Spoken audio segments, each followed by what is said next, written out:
got a busy show today.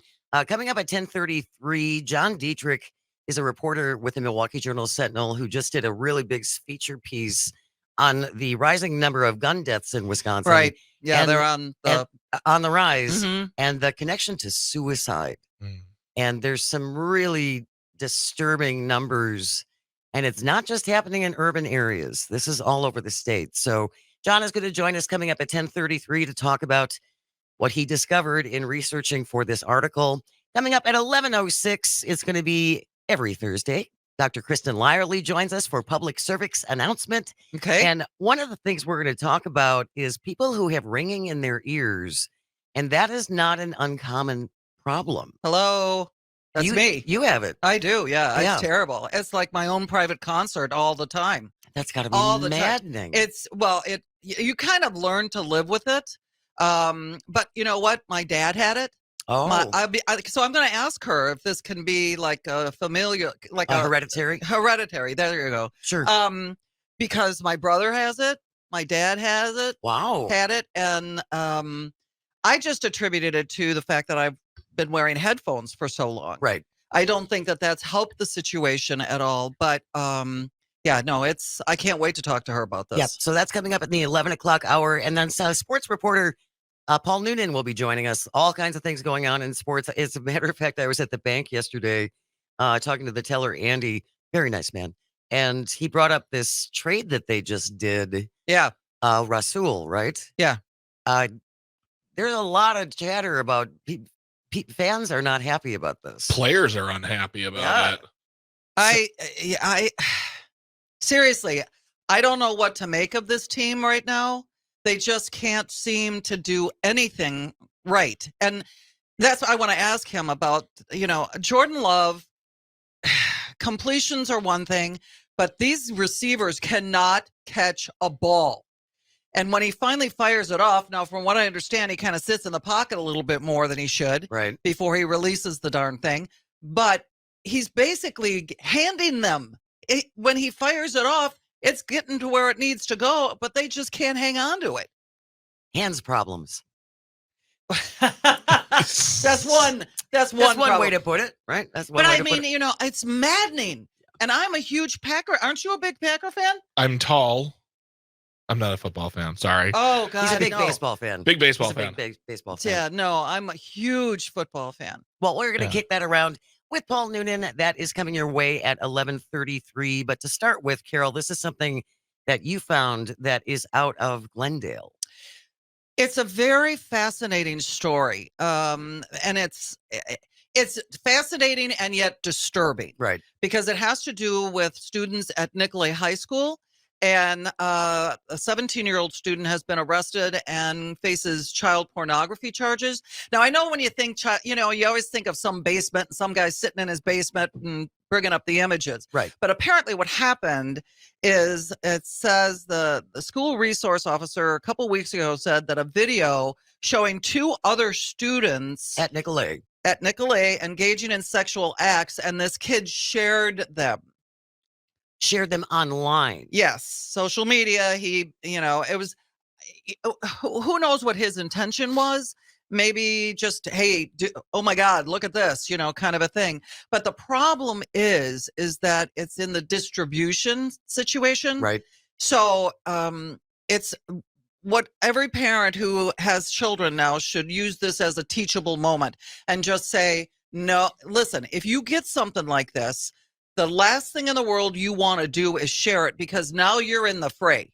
You can be, you can be charged. Right. And it's a very I don't understand filming. I don't either.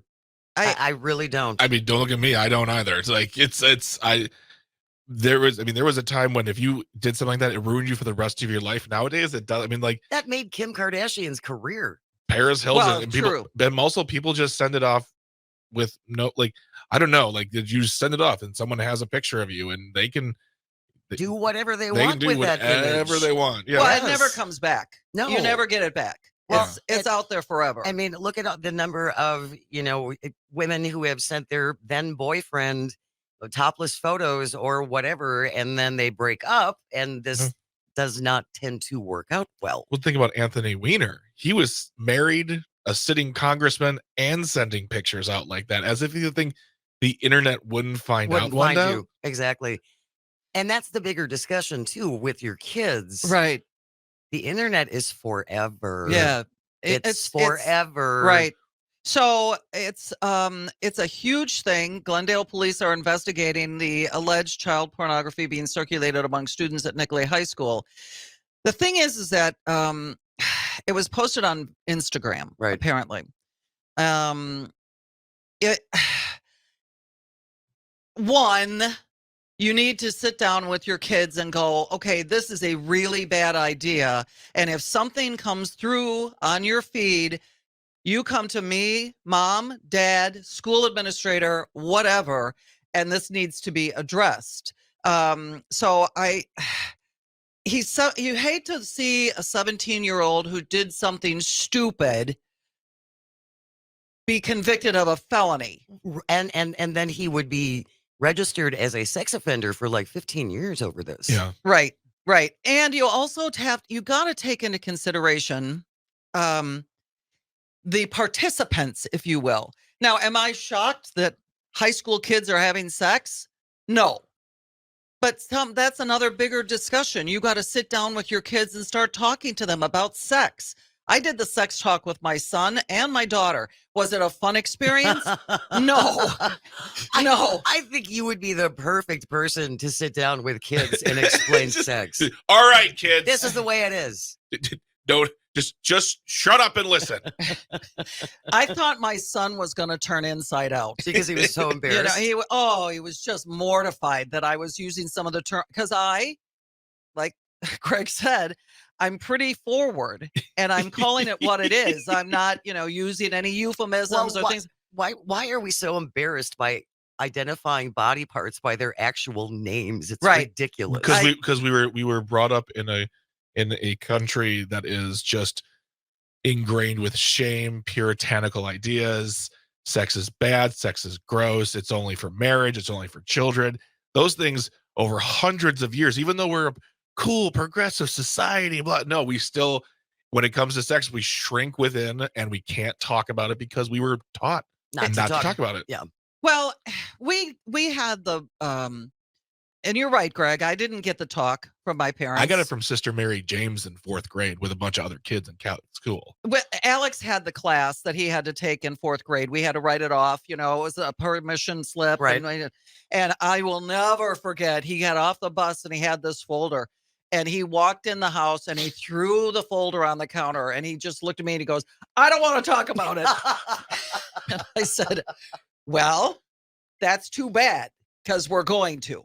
But it was easier with Liz just because she's kind of an old soul and she's wise beyond her years to begin with. Okay. This is Alex's first time around.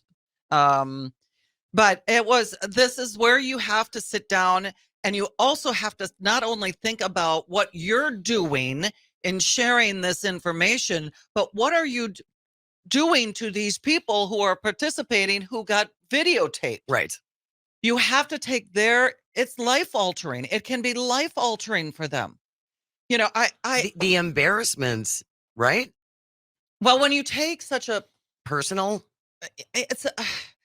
having sex with somebody is the most personal thing you can possibly do.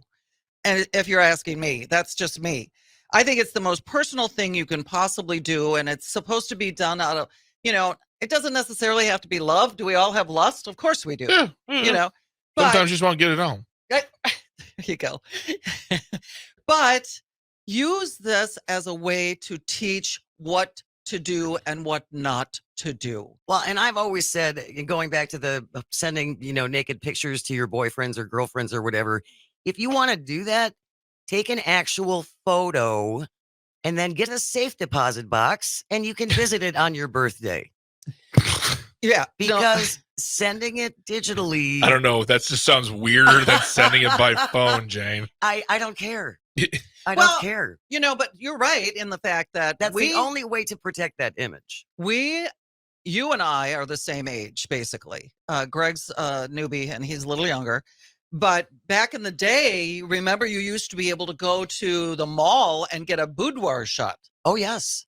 That was Merle Normans. Oh, there were others that were much more racy, provocative, tawdry. Yeah, like the feather boa. Yes, I mean, but they're still doing that to this day. It's just like independent photographers. I know a lot of people who've gotten boudoir photos. They come to your home or you go to their studio. It's still a thing. It is still a thing, and some people have upped the ante on it too. So like my friend showed, she's like, "You want to see him?" I'm like, I don't think I have a choice because she already had him coming out of the folder. I'm like, cool. 844-967-2789.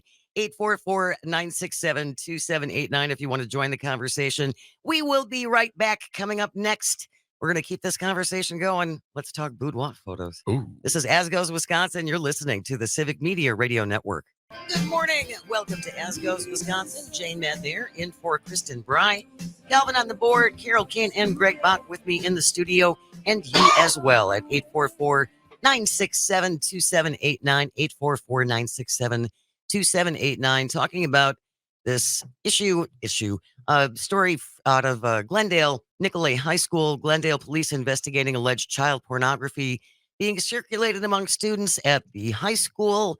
A video depicting 2 other students engaging in sexual acts was posted online via Instagram.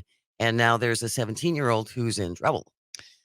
Well, and in addition to talking to your kids about sex, this is also a very teachable moment as to social media. Yes. As to what to do with social media, because I really seriously think that this is not an uncommon situation. Oh, I'm sure it's not. I'm sure that there's way more than we know what's going on. And okay, I'm going to sound like a horrible mother. I really am. But I didn't get my kids phones until they were going to college. Oh, wow. Why does it make you horrible? Because Carole Caine didn't let her children have cell phones. How did they survive? How did they survive? They survived just fine. Because then if I needed to get a hold of them, I called the office and said, go pull them from class. I need to talk to them.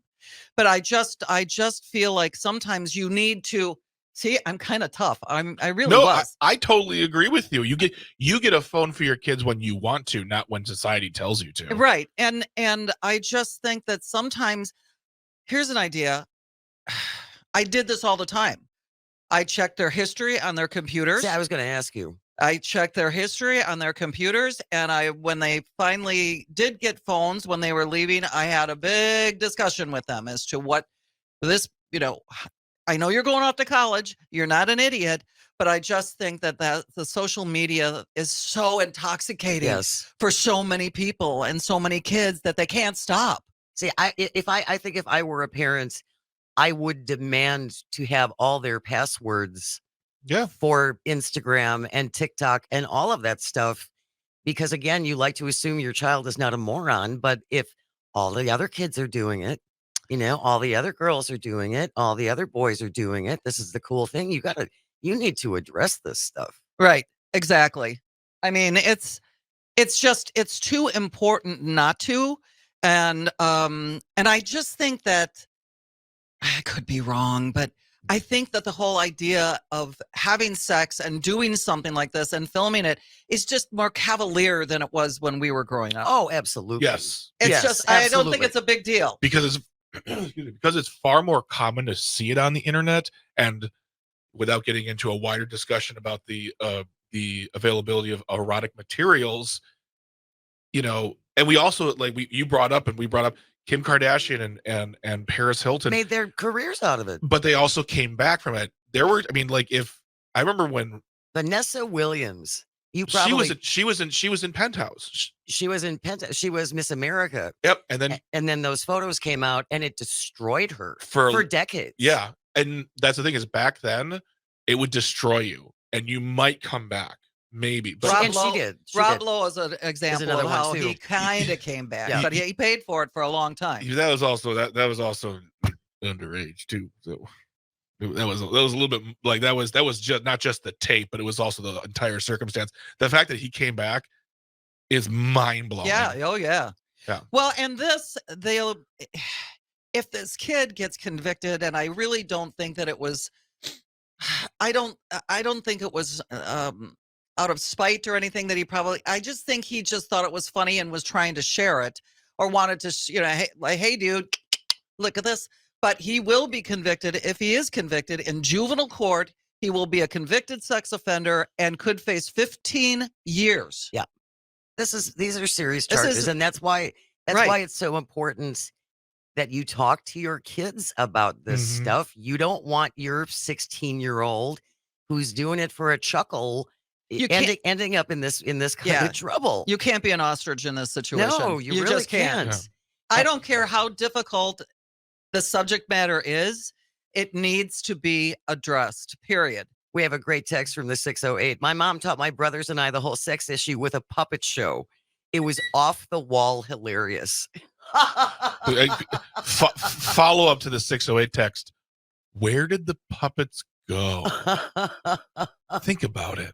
That's hilarious. That is so funny. Well, you know what though? At least it was addressed. Right. You know, I mean, and if you can share the actual information with a little humor, that might take a little of the squeamish, embarrassing stuff out of it. I think it all comes down to also how you raise your kids from the get-go, because I know parents who raise their kids to be funny, silly, honest, ask questions. I remember I was talking to a friend of mine, and she's got a little boy, and he was like 3, and he just was asking about his own genitalia, and she was very forthright. She's like, this is what it does. This is what you call it. Yep. And you know, X, Y, and Z, and going forth and just having an open conversation with a 3-year-old.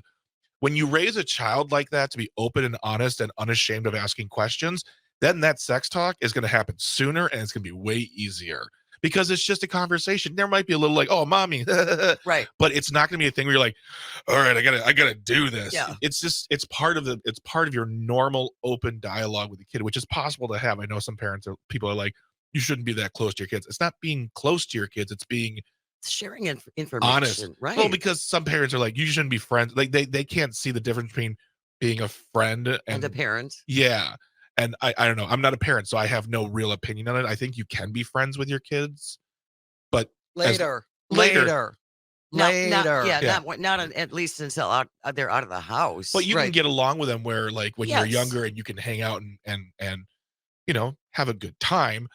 But yeah, it's interesting to hear the different opinions of parents who are my age, by the way. Isn't like 60s versus 20s. This is interesting. Like people my age who some are like helicopter parents, which mean every bit of their life. Others are like, let them play in the dirt. Let them burn their hand. They're going to learn. Go fall out of a tree. Go play. It's part of growing up. All right. Well, we are going to move on when we come back. John Diedrich is a investigative reporter with the Milwaukee Journal Sentinel and just wrote a really good piece about the rise of gun deaths in Wisconsin. And the headline says, gun deaths are rising in Wisconsin. Suicide in rural areas are a big part of the picture. So he is going to join us coming up next, and we will talk about that incredible article that he did. This kind of goes along with our guest yesterday. I was going to say, yep, it ties in perfectly with domestic violence. Monique Mickens. Yes, Monique Mickens was here, and there's a lot going on. So stay with us. We will be right back. You are listening to As Goes Wisconsin, and you're listening on the Civic Media Radio Network. Good morning. Welcome to As Goes Wisconsin. Jay Matnair in for Kristen Bry. Greg Mock, Carole Caine with me live in the studio, and joining us now, so glad to have him with us, investigative reporter for the Milwaukee Journal Sentinel, John Diedrich is here. Good morning, John. How you doing? Good morning. I'm doing well. How are you all doing? Really well. What an excellent piece that you have about gun deaths in Wisconsin. The headline, gun deaths are rising in Wisconsin. Suicide in rural areas are a big part of the picture. I'm always impressed by the effort that goes into an investigative piece like this. How long does this take you, John? Well, in this case, and thank you very much for the great intro and comments. This piece was, I did this through the Marquette O'Brien Fellowship for Public Service Journalism. This is an opportunity where journalists can take the better part of a year to really dig into this. And so I was at Marquette. I had some students that were working with me on this. And so I literally sort of left the Journal Sentinel starting last summer at the beginning of the school year, and had office over there in the support of Marquette. So yeah, we worked on this. There's various aspects of it, the reporting naturally, but also a big data collection effort, and that took a year to do. Well, and I just want to impress. That's why journalism is so important, and that's why local journalism is crucial, because in order to really get at some of this stuff, you have to have the bodies to and give them the time to do this, and that doesn't happen for nothing. It doesn't. Okay, so John, what's the baseline? Give us the brass tacks of exactly what's happening here in Wisconsin.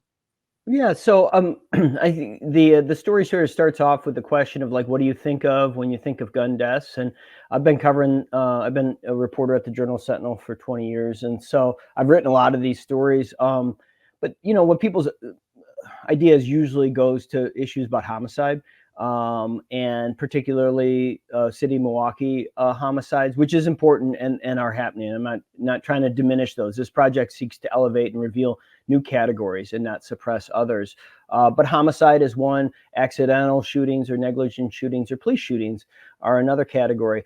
And taken together, those do not even come to a third of the gun deaths in Wisconsin. That's 71 out of 100 gun deaths every year are suicide. And while those circumstances are importantly different between a suicide and a homicide, it's important to consider them together, as Sarah Kolbeck from the Medical College said. While it's important to understand the differences, what this does is this opens up an idea that gun deaths are affecting everyone across our state in different ways. And when you adjust for population, Milwaukee is actually not the top county for per capita gun deaths in the state. And so just that fact was new. And I've covered this issue for a while, not that I know everything by any means, but it was new information. And as I'm hearing from readers, that's a new category for them as well. John, what is the top county for gun deaths in Wisconsin?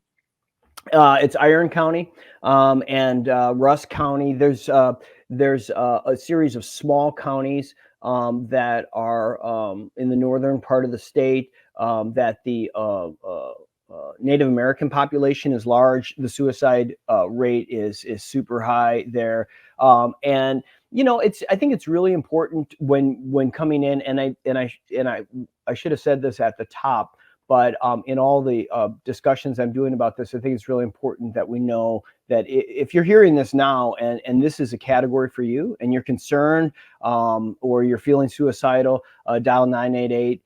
That's the phone number, the national phone number, and here in the state to call and get help.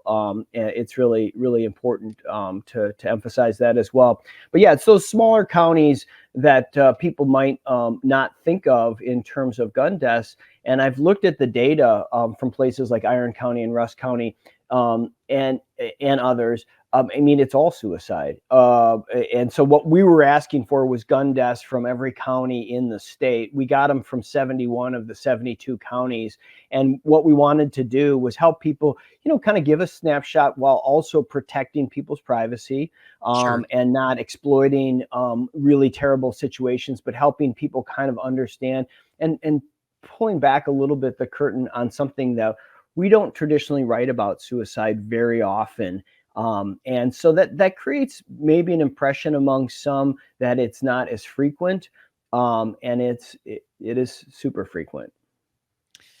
I got to be honest with you. I have a very dear. I live in Ozaukee County, and I have a very dear friend who was a cop, and he was telling me about Ozaukee County, and I was shocked at the number of suicides that he said that he got called to, and it was all gun.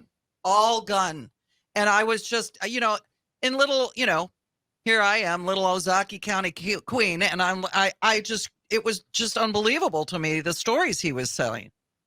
Mm-hmm. Yeah, it's the Ozaukee County data did really jump off. And when you think about the lack of homicides in some of these areas, like I said, it really dominates. And again, firearms, I should say at the outset, the majority of people that I talked to for this project were gun owners.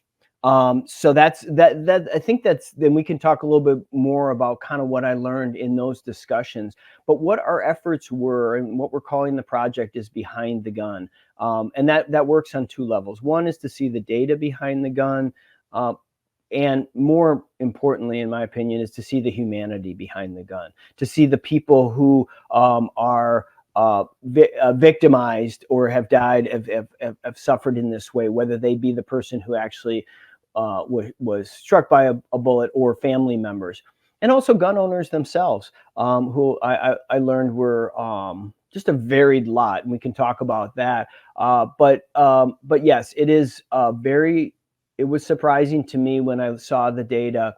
Again, firearms are the most common means that result in a death and suicide. And it's not that gun owners themselves, there's no data to suggest that gun owners, by the fact that they own a gun, are more prone to mental health problems or crises. But it's that when those things come up, which they do come up for all of us to some degree, the means by which somebody might have to act on an impulsively very dark thought it's very deadly with a firearm, because without getting into too many details around means, because that can be problematic as well for our audience. But I would just say that firearms are the most lethal, and they're not reversible. John Diedrich is our guest. He's an investigative reporter with the Milwaukee Journal Sentinel, and we're talking about his recent piece in the paper about gun deaths on the rise in Wisconsin, with suicide in rural areas a big part of the picture. And I just want to reiterate what you just said, John, about gun owners are not inherently more suicidal or more likely to have crises, but it is the immediacy of having that weapon there and its efficiency that is really more of the issue, right? That's right. And it's when you look, it's the most common means, and it's also the most lethal means. 90% of people who attempt. It's really important too. One thing that I heard, if just side note here, is that sometimes you hear this comment that if somebody wants to die by suicide, they will. And certainly there are cases where that has happened, but the data doesn't really support that. And let me just explain. If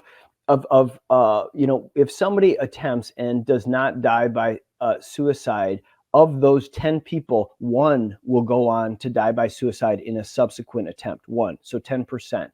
However, if that first attempt is a means like firearms, it's unlikely there's going to be a second or a survival and so forth. Yeah, so it's just important to know, and that's one of the things that people like Gene Papalia, who is a retired Madison cop, told me about, and Debbie Trader, who's in Wausau, and Sarah Kolbeck here at the Medical College. They all really felt important that that's one of the public service things that we could convey, that means matter. And that conversation is happening among gun owners. That was a surprise to me, that I did not realize the communication among gun owners. There really isn't a gun community. That was one of the things I discovered. There's a lot of people who own this object who have very sort of different views. Sure. But within that group, they are very concerned about this. And there are new conversations that are happening, including at gun shows, including at different places, that one might be surprised, where they want the issue. These people who sort of have bravely stepped forward in what I think is going to be a movement of talking about mental health among gun owners. And there's barriers to folks getting mental health all across the board. And it seems particularly acute among some gun owners that I talk to. Well, and in the rural areas, there's just mental health deserts all over the place, and that just makes it worse. And again, I want to reiterate, 988 is the national number to call if you are having suicidal ideation or anything like that. Okay, now we're seeing the numbers rise in Wisconsin, but it's a national issue, obviously. Did you do any case-by-case comparison of the states, of other states, as to what's happening in their areas? Yeah, so I did look at the CDC numbers, and so what generally, so 71% of our gun deaths are suicided in Wisconsin. That's running about 10 to 12 points over the national average. But again, the national average is really, I mean, it's a big number. You're blending together 50 states. It be, you know, can be misleading, but it is trending higher here. We're not the highest. There are counties or states out west, like Utah, like Wyoming, like Colorado, where they have very, very low homicide rates and very high suicide rates. In fact, in Utah, the number in some years was up around 90%. They have almost no homicide, but the suicide numbers are really high. It was really interesting, the approach that was taken in Utah, and them inviting in some public health people, a very conservative state, inviting in people from Harvard to help them kind of tackle this issue and think about some public health and public information campaigns that could be useful. So, and you know, and then there's other states where you're seeing much lower, but you're exactly right that the number of suicides are definitely climbing, and we see in Wisconsin, for the first time last year, more than 500 people died by gun suicide. The overall number of gun deaths has essentially doubled from 2004. That is driven partially by suicide, also partially by homicide. And I don't want to forget about accidents and police shootings, but just to keep in mind, those are like 1% and 2% of the total. Now, there's a reason why we and the media and the public in general notice those, because of the circumstances, and in case of accident could be just incredibly, especially tragic victims. But the drivers of the big numbers are in suicides, and those are hitting disproportionately hard, especially white males over the age of 50. John Diedrich is an investigative reporter for the Milwaukee Journal. Sentinel recently has an excellent piece in the paper about the number of gun deaths in Wisconsin, and especially looking at the suicide aspect of that. If you have a question for John, you can text it in at 844-967-2789. Coming up next, John, I do want to ask you, and I thought it was so interesting when you mentioned as well that these discussions about suicide are coming up more at gun shows and among gun owners themselves, about some of the people that you spoke with who said they have taken the weapons of some of their friends for a period of time when they felt vulnerable. Right. And so we'll talk more about that. That's all coming up next. Stay with us. You're listening to As Goes Wisconsin, and we're on the Civic Media Radio Network. Good morning. Welcome to As Goes Wisconsin, 10 minutes before 11 o'clock. Jane Matner in for Kristen Bry, Carole Caine, Greg Bach in studio with me, and joining us, an investigative reporter for the Milwaukee Journal Sentinel, John Diedrich, is here talking about his article about the number of rising gun deaths in Wisconsin, and especially focusing on suicide in rural areas. And Greg, we had a guest in yesterday that also kind of ties into this whole discussion. We had the executive director of End Domestic Abuse Wisconsin, Monique Minkins, and she was telling us that a new report that they just released was that there was 96 murders attributed to domestic violence, half rural, half urban, but a majority of them by gun. And I was wondering if you could speak to anything about that with regard to your research and what you found as far as domestic violence and the use of guns. Yeah, no, I appreciate that. Let me say at the front end, we happen to have a fantastic investigation dropping just today from Ashley Lutheran, who's a colleague of mine at the Journal Sentinel, about this issue. And it looks not only at the victims, the primary victims, but also the children that are affected, who have been, lost parents in this process. And Ashley has a really interesting new look at the way, the way that issue is playing out. She has written really importantly about domestic violence for years and years now. One thing that is really important to remember in, firearms, not only in suicides are the most lethal, but in homicides, and they're the most common weapon. And I mean, it sort of makes sense because they are designed, as one person that I interviewed, he said these were not designed to shoot cans or targets. they are used for that, and people use them for target shooting and so forth.